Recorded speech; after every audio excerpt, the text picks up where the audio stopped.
خپل کورونه نورانی ساس کوي چې هر ټیم پکې نوري او الله ته داسې ځلیږي دا کورونه اسمان والو ته. هغه څه دی تاسو ته پته ده، نارینه هم کولی شي، زنانې هم کولی شي، ماشومانان هم کولی شي. ولې دغه عمل زمونږ په روزمره زندګۍ کې دی. هغې ته څه وایي؟ نفل.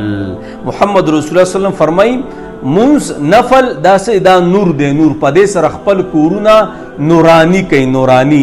ګوره هغه سړي چې کوم جمع لذي نو بهتره څه ده چې هغوی سنت هم په کور کې وکړي او بیا لاړ شي.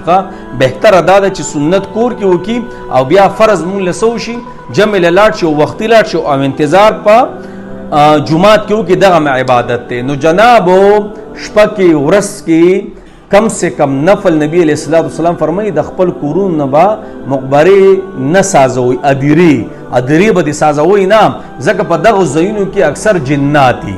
ولې هغه به شړې پرتې یو قسم لا دننه به کې مخلوق پروت دي، بهر څه نشته. نو جناب په کم کورونو کې چې نوافل ډېر کیږي، منځونه ډېر کیږي، زه هغې ستورسرو ته وایم چې کله تاسو فرض مونځ کوئ د ماسپښین نه پس، د مازدیګر نه مخکې، د ماښام نه پس، د ماخوستن نه پس مخکې وروسته د دې نه کم سے کم 2 رکعته نفل کوئ.